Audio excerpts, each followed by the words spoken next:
নমস্কার সকল দর্শককে আমার ইউটিউব চ্যানেলে স্বাগত জানাই।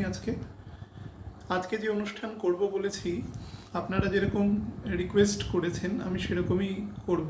সেটা হচ্ছে যে শনি এবং বৃহস্পতির মকর রাশিতে একসাথে বক্রগতিতে থাকা এবং তার পরিপ্রেক্ষিতে কিছু ঘটনা প্রবাহ যেগুলো ঘটছে এবং আগামী কয়েক মাস ধরে ঘটবে তার উপরে একটা ছোট্ট অনুষ্ঠান করা। এই অনুষ্ঠানটা তৃতীয় ভাগ হবে, অর্থাৎ এর আগের দুটো ভাগ আমি অলরেডি ডিসকাস করেছি, আপনারা অনেকেই জানেন বা অন্যান্য সূত্র মারফতও জানেন। আমি আজকের থার্ড পার্ট বা বলতে পারেন দ্য কনক্লুসিভ পার্ট। এরপরে আমি বৃহস্পতি যখন আবার ডাইরেক্ট হবে তারপরে আমি অনুষ্ঠান আবার করব। ডাইরেক্ট হওয়ার পরে কিছু ফল প্রদানের ক্ষেত্রে কিছু ডিফারেন্স আসবে, তখন আমি অনুষ্ঠান করব। বক্রগতি চলাকালীন এই টপিকটার উপরে আলোচনা করব না, কারণ বহু মানুষ এই টপিকটার উপরে আরও কিছু প্রিসাইজলি জানতে চেয়েছেন। আমি সেই সমস্ত প্রিসাইজ পয়েন্টগুলোকে ধরিয়ে আলোচনা করার চেষ্টা করব। আর গতদিনকার অনুষ্ঠানে রাহুর মৃগশিরা নক্ষত্রে প্রবেশের পরেও কিছু মানুষ প্রশ্ন করেছেন। সেই প্রশ্নগুলোর যদি কিছু অতিরিক্ত সময় বাঁচে তাহলে সেইটা নিয়ে সামান্য একটু আলোচনা করার ইচ্ছে আছে। ডিপেন্ডস যদি আলোচনা করার পরে সময় বাঁচে। প্রথম তো বলে নিই, দেখুন কালপুরুষের 10 নম্বর ঘর খুব পরিষ্কার বুঝে নিন, সেটা হচ্ছে মকর রাশি। এটা শনির নিজস্ব ঘর এবং শনির মূল ত্রিকোণের দ্বাদশ ঘর, অর্থাৎ কালপুরুষের একাদশ ঘরের দ্বাদশ ঘর এটা। তো এই কনসেপশন থেকে আলোচনাটা শুরু করছি। শনি এবং বৃহস্পতি যখন এই একই রাশিতে একই নির্দিষ্ট নক্ষত্রে এবং মোটামুটি 4 ডিগ্রির ডিফারেন্সে দুজনে প্রায় কাছাকাছি সময় 3 দিনের অন্তরের মধ্যে যখন বকরি হয়, তখন কি কি সম্ভাব্য ঘটনা ঘটতে পারে তা নিয়ে আমি আলোচনা করেছি। শুক্রর যখন বক্রগতি নিয়ে আলোচনা করেছি তখনও বলেছিলাম যে শুক্রর বক্রগতিতে কিছু উৎপাদন বা কিছু মার্কেট সামান্য একটু ডেভেলপমেন্ট হবে, কিন্তু এই দুজন একসাথে থাকার জন্য অন্তত জুন মাসের এন্ড পর্যন্ত বা জুলাই মাসের ফার্স্ট উইক পর্যন্ত কিন্তু খুব একটা ডিমান্ড তৈরি করবে না। এই জায়গাটা এমন একটা নিশ্চল অবস্থায় রয়েছে। যদি নবাংশে দেখেন তাহলে শনি এখন যে নবাংশে রয়েছে সেটা মীন রাশির এবং বৃহস্পতি নিজে মকর রাশির, এবং সেটাও যদি দেখেন তাহলে বৃহস্পতি থেকে শনি থার্ড হাউসে রয়েছে, যেটাকেও কিন্তু অনেকটা মানসিকভাবে সন্তুষ্টির জায়গা বলা যায়। অর্থাৎ আমি মেন্টালি অনেক সন্তুষ্ট আছি, আমার এর বেশি জিনিসের প্রয়োজন নেই, এবং স্পিরিচুয়ালি অনেক বেশি ইন্টারনালি, স্পিরিচুয়াল মানে ইন্টারনালি, যার কোনো এক্সপ্লিসিট কিছু হবে না, সেভাবে মন শান্ত থাকবে। কিছু পারিপার্শ্বিক ঘটনা প্রবাহ প্রত্যেকের ছকের নিজস্ব দশা অন্তর্দশা ছকের গুণাবলীর ওপরে সম্পূর্ণ বিষয়টা মানসিক স্টেবিলিটি নির্ভর করবে, কিন্তু বাইরে অর্থাৎ এই মুহূর্তের যে গোচর অবস্থা আকাশের যে পরিস্থিতি তাতে এই দুটো প্ল্যানেট কিন্তু এই অবস্থা দেওয়ার চেষ্টা করবে। এখানে গন্ডগোল করবে মূলত শুক্র, গন্ডগোল করবে মূলত বুধ, গন্ডগোল করবে মূলত রাহু গন্ডগোলই করবে, তো ওটাকে আলাদা করে কিছু নতুন বলার নেই। মঙ্গলও গন্ডগোল শুরু করবে মোটামুটি জুন মাসের এন্ড থেকে, বা ধরতে পারেন জুলাই মাসের। সেটা নিয়ে একটা সেপারেট আলোচনা করব, মঙ্গলের পরিস্থিতি বা কিভাবে আমাদের এই সম্ভাব্য যে পরিস্থিতি আছে তার উপর ইম্প্যাক্ট তৈরি করবে। আমি আগে কতগুলো স্পেসিফিক জিনিস বলে নিই। দেখুন মকর হচ্ছে এমন একটা ঘর যেটা হচ্ছে লেজিটিমেসির ঘর, যেখানে ন্যায়ের ঘর, জাস্টিসের ঘর বেসিক্যালি, যেখান থেকে ইনজাস্টিস কখনো হবে না, কোনোভাবে হওয়া সম্ভব নয়। নাম্বার 2 হচ্ছে এটা আপনি ল অ্যান্ড অর্ডার বলতে যা বোঝেন। এবার আপনি যদি একটা বাড়ি থেকে শুরু করেন, একটা বাড়ির ল অ্যান্ড অর্ডার কে মেনটেন করে? পেরেন্টস মেনটেন করে, গুরুজনেরা মেনটেন করে, যারা ধরুন একা আছে, মনে করুন পড়াশোনার জন্য কোনো হোস্টেলে আছে, কোনো জায়গায় পেইং গেস্ট হিসেবে রয়েছে, তো সেখানে কিন্তু সে তার নিজেরই সম্পূর্ণ চারিত্রিক যে বৈশিষ্ট্য, মানে তার যে বাতাবরণ আছে সেটাকে নিজেকেই তাকে অনেকটা ঠিক রাখতে হবে, নচেত পরিস্থিতি তার প্রতিকূলে যেতে পারে। মকর কিন্তু এই কাজটা করার জন্য দ্য পারফেক্ট রুম, কালপুরুষের 10 নম্বর রুম। শনি মনে রাখবেন, শনি আমরা মঙ্গলকে বলি যে মঙ্গল ডিসিপ্লিনের সাথে যুক্ত। মঙ্গল অ্যাকচুয়ালি ডিসিপ্লিন নয়, মঙ্গল হচ্ছে ডিসিপ্লিনের প্রয়োগের সাথে যুক্ত। অর্থাৎ মনে করুন আমি কথা বলছি, আপনি যদি আমার কথা বলাটাকে শুধুমাত্র দেখেন তাহলে মনে হবে আমি মুখ দিয়ে কথা বলছি, আমার যে ভোকাল কর্ড আছে সেখান থেকে শব্দ বেরোচ্ছে এবং আপনারা সেটা শুনতে পাচ্ছেন। কিন্তু অ্যাকচুয়ালি সেটা নয়, কথাটা বলছে আমার মস্তিষ্ক বা আমার চিন্তা, সেটার রিফ্লেকশনটা হচ্ছে আমার মুখ বা ভোকাল কর্ডের মাধ্যমে। তো মুখ বা ভোকাল কর্ড হচ্ছে, এর কোনো প্রিপারেটরি ক্ষমতা নেই, কিছু তৈরি করার ক্ষমতা নেই। এটা যেটা তৈরি করে, এটা যেটা করতে পারে সেটা হচ্ছে ব্যাপারটাকে রিফ্লেকশন করা। মঙ্গল হচ্ছে তাই। শনি আমাদের ডিসিপ্লিন তৈরি করে, শনি ন্যায়ের কারক, শনি অত্যন্ত পরমগুচ্ছ জ্ঞানের কারক বা যেটাকে থিওসফিক্যাল নলেজের কারক। শনি সবসময় মানুষকে যে কোনো রকম অন্যায় কাজের থেকে সেখান থেকে সরিয়ে রাখে। নাম্বার 2 হচ্ছে সেটাকে করতে কখনো প্রবৃত্ত করে না বা নিজের মনের মধ্যেও সেই জিনিস তৈরি হতে দেয় না। সব সময় তাকে সৎ, নির্দিষ্ট এবং সঠিক এবং যতটা সেই ব্যক্তিটির বা তার পরিবারের বেঁচে থাকার জন্য যতটা প্রয়োজন তার থেকে বেশি কখনো তাকে আর্ন করতে খুব একটা উৎসাহ প্রদান করে না, কারণ সে কোনো রকম মেটেরিয়াল জিনিসের সাথে খুব একটা যুক্ত না, খুব একটা একেবারেই যুক্ত নয়। স্পিরিচুয়াল জিনিস এবং গভীর নলেজ সাথে যুক্ত, গভীর পরম জ্ঞানের সাথে যুক্ত, নট জ্ঞান, পরম জ্ঞানের সাথে যুক্ত। তো স্যাটার্ন কি করে? স্যাটার্ন দেখুন, কোনো একটা কাজ হঠাৎ করে কোনো একদিন থেকে শুরু হয় না, তার একটা পেরিফেরি লাগে, তার একটা নির্দিষ্ট পরিমণ্ডল দরকার হয়। তো একটা মানুষ হঠাৎ করে যদি খুব ডিসিপ্লিন কিছু দরকার, তার বাড়ির পরিবেশ পরিস্থিতি সব কিছু অত্যন্ত ন্যায়বাচক দৃষ্টিভঙ্গিতে যদি কাজকর্ম করতে হয়, তাহলে সবার আগে যেটা দরকার সেটা হচ্ছে গ্রাউন্ড ওয়ার্ক, সেই বাড়ির পরিমণ্ডল, ল অ্যান্ড অর্ডার সব কিছুকে মেনটেন করা। এবার এটাই যদি আপনি রাষ্ট্রের ক্ষেত্রে বা পৃথিবীর ক্ষেত্রে অ্যাপ্লাই করেন, তাহলে সেটা একটা বাড়ি নিয়েই আমাদের প্রদেশ, মহাদেশ, সমগ্র পৃথিবী তৈরি হয়েছে। একটা বাড়িকে যদি একটা ফ্যামিলিকে যদি একটা করে সেল ধরি, এরকম প্রত্যেকের জায়গায় কিন্তু সেটা তৈরি করার স্যাটার্ন চেষ্টা করবে। বক্রগতিতে কি হয়, বক্রী গ্রহ নিয়ে যখন আলোচনা করেছি বা আপনারা বহু মানুষই জানেন, গ্রহ যখন বক্রী হয় তখন গ্রহরা পৃথিবীর কাছাকাছি চলে আসে। পৃথিবীর যদি কাছাকাছি আসে কি হবে? তার ইম্প্যাক্ট পৃথিবীর ওপর বেশি হবে। পৃথিবীর ওপর বেশি হবে আমাদের উপরে, যারা জড়, যাদের চেতন পার্ট নেই, তারা তো তাদের কনসেন্স নেই, তারা ব্যাপারটার রিপারকেশন হবে না। বা যেগুলো যে সমস্ত প্রাণী লো কনসেন্সের প্রাণী, তাদের মধ্যেও রিপারকেশনটা খুব সাময়িক বা ধরুন হঠাৎ করে হতে পারে। মানুষ অনেক চিন্তা করার ক্ষমতা, মানুষ সব থেকে হাইয়েস্ট কনসেন্স লেভেলের প্রাণী, সুতরাং তার মধ্যে অনেক সুদূর প্রসারী এফেক্ট ফেলে। তো স্যাটার্ন কিন্তু এবং বৃহস্পতি কিন্তু এটা পুরো মাত্রায় করবে।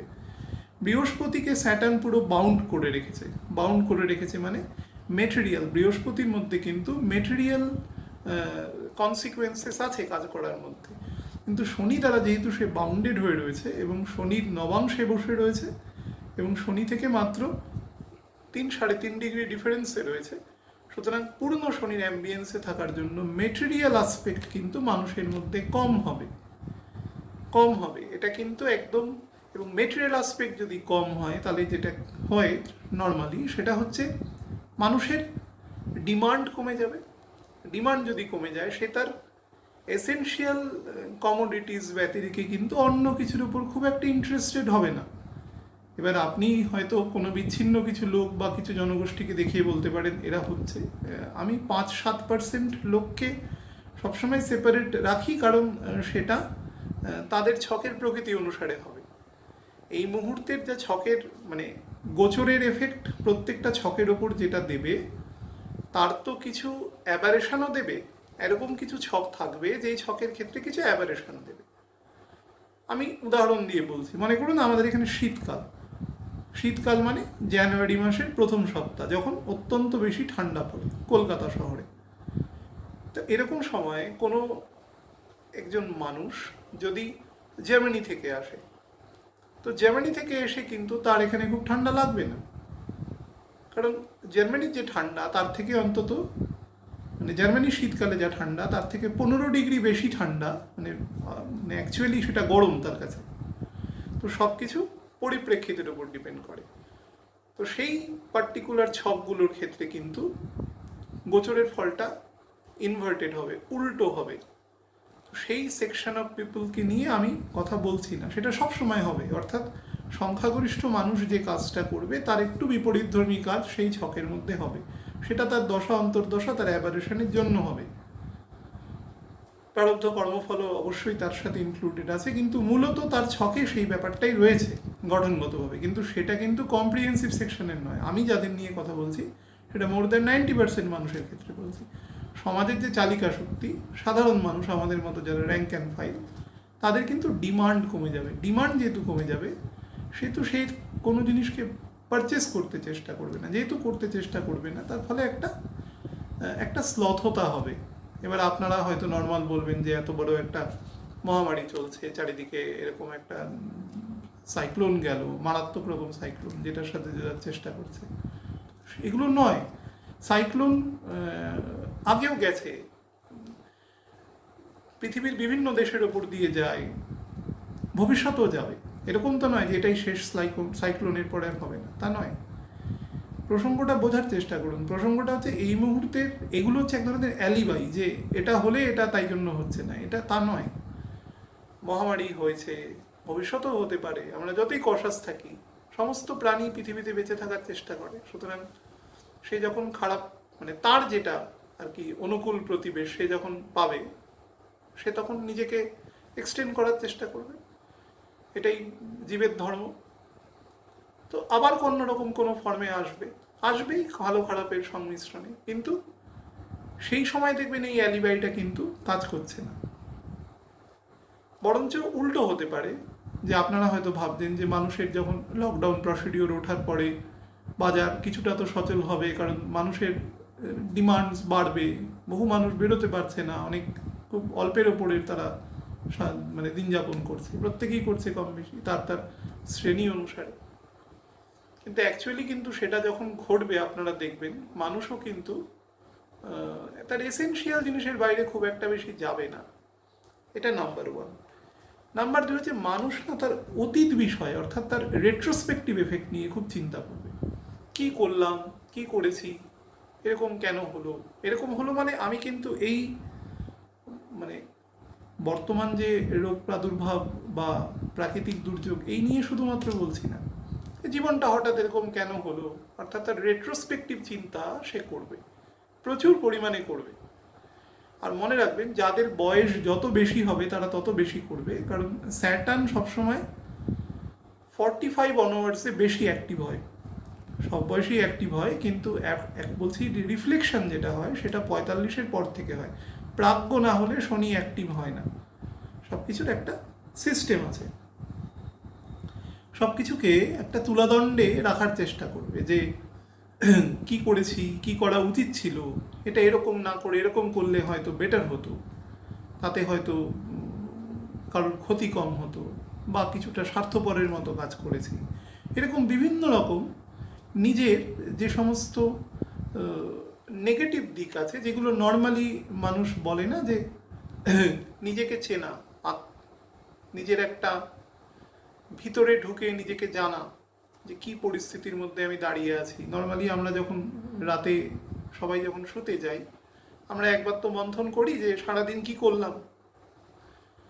এরকম বিগত বেশ কয়েক বছরের ব্যাপার, যে সমস্ত ইনসিডেন্ট, স্পেশালি যেগুলো ইম্পর্টেন্ট ইনসিডেন্ট হয়েছে মানুষের জীবনে মনে রাখার মতো, সেগুলোর বিষয়ে মানুষ কিন্তু মন্থন করবে। এটা কিন্তু এই সময়ের একটা খুব বড় জায়গা, এবং রবি নক্ষত্রে যেহেতু আছে, খুব মানে একদম আত্মার থেকে করবে, মন থেকে করবে না। আউটার মন কিন্তু মানুষের আত্মার সাথে কোনো সম্পর্ক নেই অ্যাকচুয়ালি। মন থেকে করবে না, আত্মা থেকে করবে, একদম কোর লেভেল থেকে করবে। এটাকে ভালো জায়গায় লাগাতে পারলে কিন্তু খুব ভালো পজিশনে প্ল্যানেট আছে, পূর্ণ সফলতা পাবে। নিজের সেই ভুলগুলো থেকে এক ধরনের রিপেন্টেন্স এবং রিপেন্টেন্সের পরবর্তী সেখান থেকে রিভাইভ করা, অর্থাৎ একটা আত্মদর্শনের একটা বিষয় উঠে আসবে প্রত্যেক মানুষের জীবনের। যে অমিতচারিতা আছে, ভোগ বিলাস আছে, মানুষকে খাটো চোখে দেখা, মানুষকে অনৈতিক কথাবার্তা বলা অহেতুক কারণে, বস্তুগত মেটেরিয়াল মেন্টালিটির, বা যোগ্য মানুষকে সম্মান না করা, অযোগ্য মানুষকে অনেক সময় কি হয় যে তার কাছ থেকে কিছু লাভ হতে পারে সেই জন্য তাকে সম্মান করছে, অর্থাৎ পার্সোনাল ইন্টারেস্টে অপরচুনিস্ট যাকে বলা যায়, সেই যে কাজগুলো আমরা কম বেশি সবাই করি, সেই ফ্যাক্টরগুলো কিন্তু এই সময় অনেক বেশি কাম ডাউন হবে এবং মানুষ কিন্তু কর্তব্যপরায়ণ এবং ন্যায় বিচার এবং নিজের মধ্যেই এক ধরনের বিচারক। আমাদের সব কিছুই তো ভিতর থেকেই তৈরি হয়, যা পুস্তকে লেখা আছে সব জিনিসই আমাদের মস্তিষ্কে এসছে লজিক্যাল পার্ট, তারপরেই সেটা বই বা শাস্ত্র আকারে রিফ্লেকশন হয়েছে। সেই জিনিসগুলো কিন্তু হবে স্পেশালি ন্যায় অন্যায়ের যে তুলাদণ্ড আছে সেখানে কিন্তু মারাত্মক রকম রিফ্লেকশন হবে।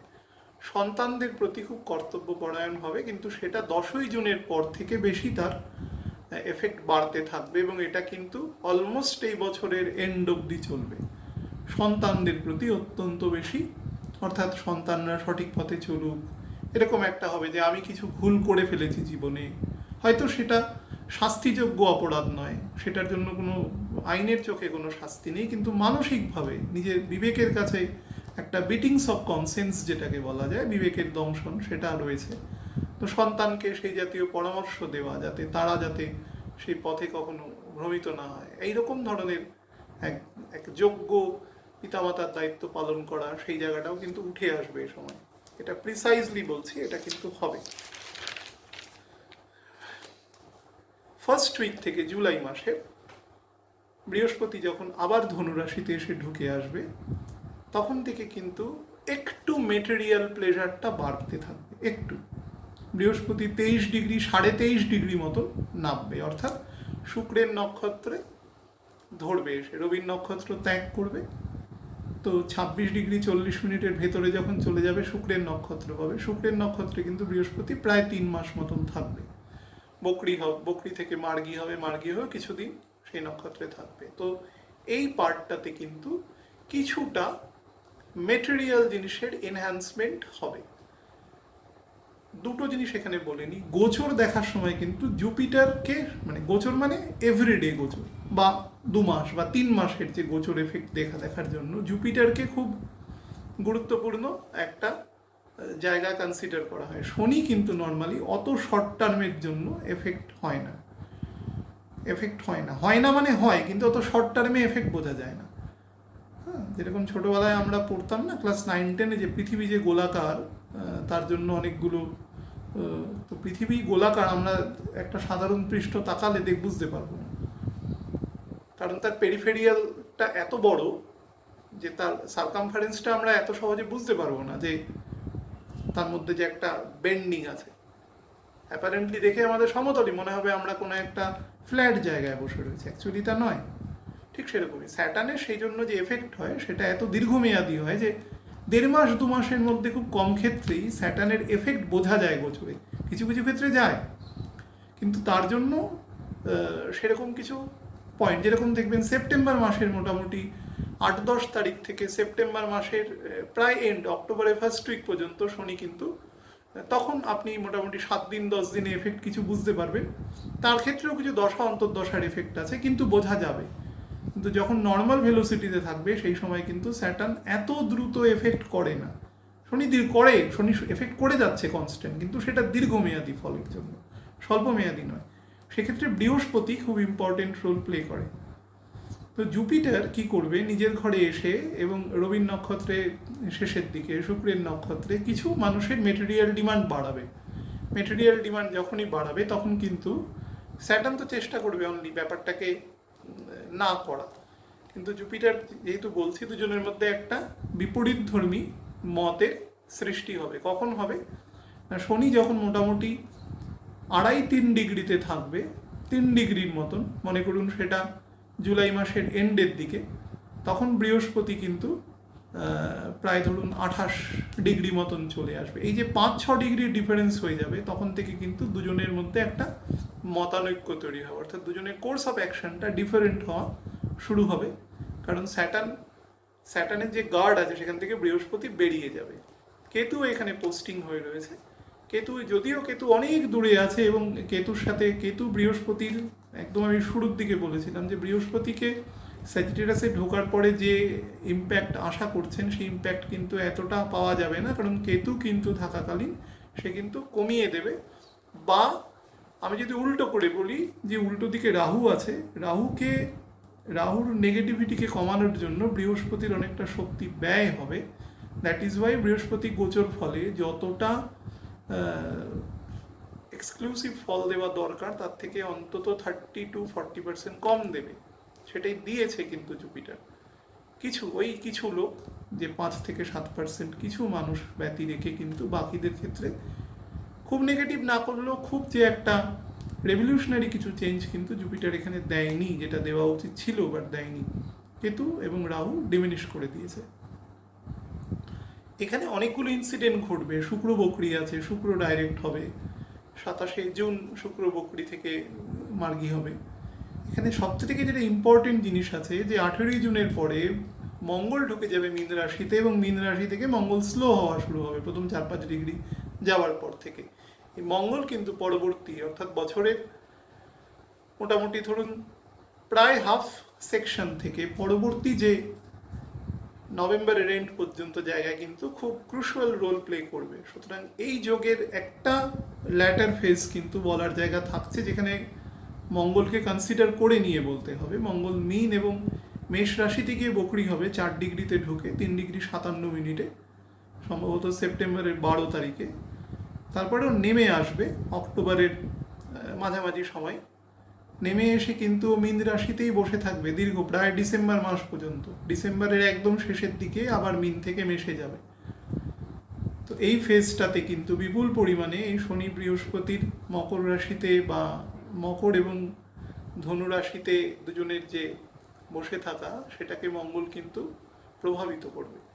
তো সেই নিয়ে আমি একটা ভিডিও করব, কিন্তু সেটা পরে করব, কারণ তার ইম্প্যাক্টটা জুলাইয়ের ধরুন 18ই জুন ঢুকছে। তো 18ই জুন ঢুকে মোটামুটি মঙ্গল তখন যে ভেলোসিটিতে যাবে স্লো হতে থাকবে, যত এগোবে তত স্লো হবে। 15 ডিগ্রি যেতে মঙ্গলের মোটামুটি দেখবেন যে জুলাই মাসের প্রায় শেষের দিক পর্যন্ত বা অন্তত 20 তারিখ পর্যন্ত চলে গেছে। 1 মাস নিয়ে নেবে 15 থেকে 16 ডিগ্রি যেতে। সেই সময় আলোচনা করব, তাহলে এই আলোচনাটা প্রাসঙ্গিক হবে এবং পরিস্থিতিও তখন কিছুটা অনুকূলে থাকবে। তো এই কতগুলো জিনিস বলে রাখলাম। এই সময় যেটা করবেন, অনেকে মানুষ প্রশ্ন করেছে যে শেয়ার বাজারে পয়সা লাগানো কতটাই হবে কিছু।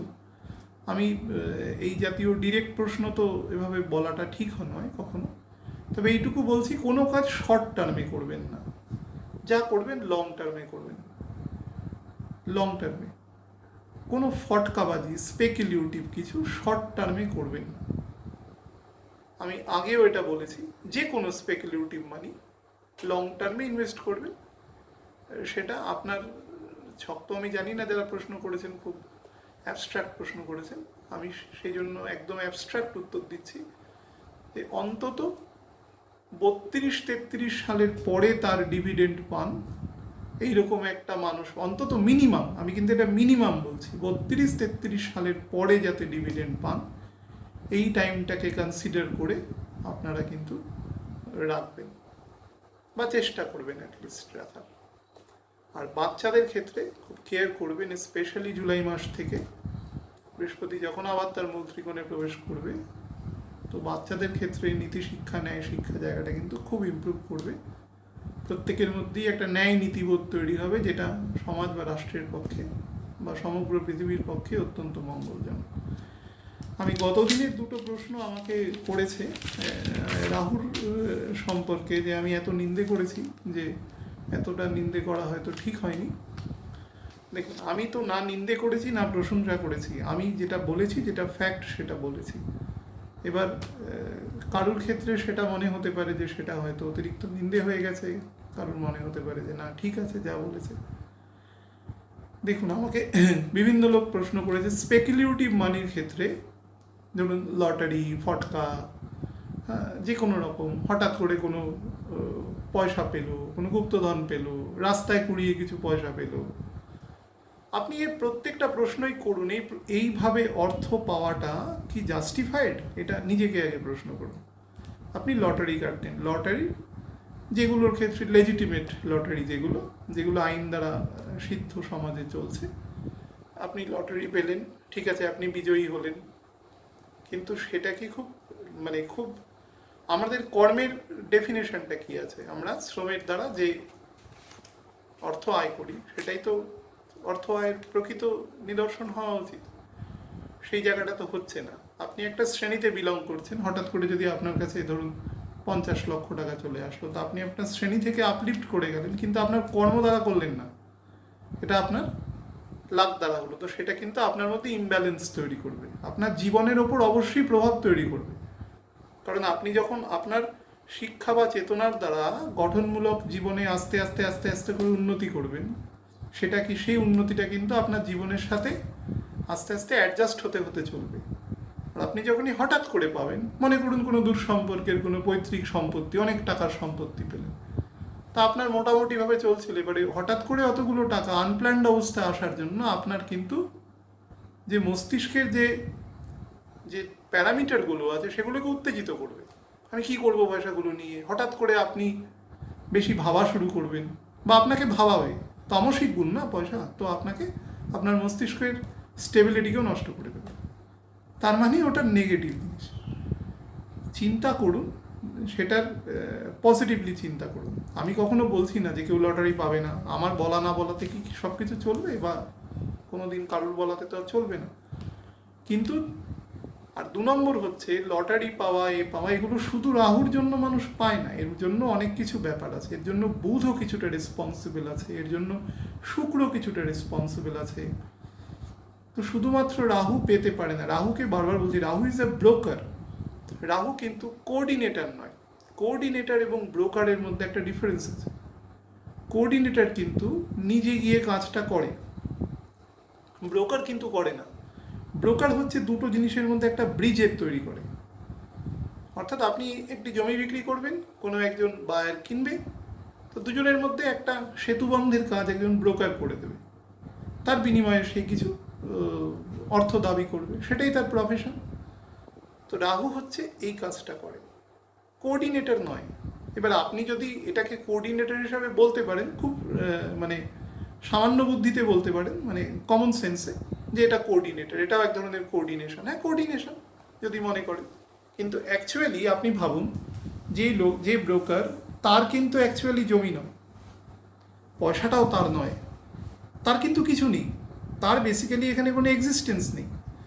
তিনি কি করছেন, যিনি বিক্রি করছেন এবং যিনি কিনবেন, দুজনের মধ্যে একটা সেতুবন্ধের কাজ করছে। দুটো কিন্তু টোটালি ডিফারেন্ট। কোঅর্ডিনেটর কে হয়, যেরকম আমরা বলি রক্তকে তরল যোগ কলা বলা হয় না, রক্ত কোঅর্ডিনেটর। রক্তের তো নিজস্ব এক্সিস্টেন্স আছে, রক্তই তো শ্বাসবায়ু খাদ্যগুলো বয়ে বয়ে নিয়ে যাচ্ছে, কোষ আমাদের প্রত্যেকটা কোষে কোষে সবই নিয়ে যাচ্ছে, এসেনশিয়াল কমোডিটি। এক্ষেত্রে কিন্তু বহন করছে সব ব্লাড নিজে। তো ব্লাড ইজ এ কোঅর্ডিনেটর। দুটোর মধ্যে কিন্তু আকাশ আর পাতাল ডিফারেন্স আছে। কিন্তু সাধারণ অর্থে চলতি কথায় আপনি এটাকেও কোঅর্ডিনেটর বলতে পারেন। রাহু যে কাজ করে তার কোনো ভার্চুয়াল এক্সিস্টেন্স থাকে না। অন্যান্য প্ল্যানেট যদি পাওয়ারফুল না থাকে, তাহলে রাহুর সে কাজকে ধরতে পারে না। এটা প্রথম বুঝবেন। রাহুর মধ্যে যেহেতু রাহু শুধু থটস তৈরি করে, কনস্ট্যান্ট, মস্তিষ্ক তো কনস্ট্যান্ট চিন্তা করবে, আপনাকে সব সময় একটা চিন্তায় আপনাকে ডিফিউজড করে রাখবে, এটা করলে ভালো হতো, ওটা করলে ভালো হতো। অ্যাকচুয়ালি আপনি সারাদিন বসে বসে শুধু ভেবে গেলেন, এটা করলে ভালো হতো, ওটা করলে ভালো হতো, কিছুই করলেন না। রাহু বেসিক্যালি যেটা তৈরি করে সেটা হচ্ছে ইলিউশন, এবং যে ইলিউশনের কিন্তু থেকে ফ্রুটফুল কিছু পাওয়া গেলেও সেটা কিন্তু লং টার্মে খুব ফ্রুটফুল হয় না। স্পেকুলেটিভ মানি, বুধ শুক্র যখন মানি দেবে স্পেকুলেটিভ, বারবার বলছি রাহু কিন্তু নিজে কখনো দেয় না। আমি আমি বলতেই বলেছিলাম যে সিংহ লগ্নের একাদশে রাহু বসে রয়েছে, গত 1 বছর বেশি সময় ধরে বসে আছে, আরও বেশ কিছুদিন বসে থাকবে। আপনি র্যান্ডামলি সিংহ লগ্নের লোকেদের জিজ্ঞাসা করুন তো ফটকাবাজিতে কত জিনিস পেয়েছে একাদশে, তো বইতে লেখা থাকে একাদশে থাকলে। এভাবে কি হয়? এটা ছক দেখাটা কি এতটাই একটা মানে সাধারণভাবে হয়ে যায়? এভাবে হয় না।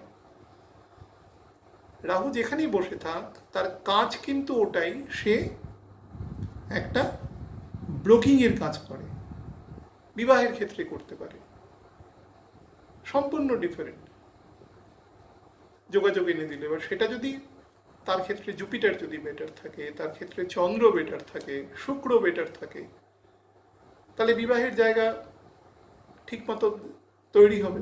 আদারওয়াইজ সেই জায়গাটা বারবার ব্রেক করবে। রাহু জাস্ট একটা মিনিমাম মেসেঞ্জার বলা যেতে পারে, নট কোঅর্ডিনেটর, মেসেঞ্জার। তো এটাকে কখনোই পজিটিভ অর্থে নেওয়া যায় না। এবার কেউ নিতে চাইলে সেটা তো আমার কোনো এখতিয়ার নেই তাকে বারণ করার, আমার কোনো, আমি যেটা আমাদের শাস্ত্রে যেটা বলা আছে সেই অনুযায়ী আপনাদের আমি বললাম। কেতুও তাই, সেম থিং, কেতুও করে।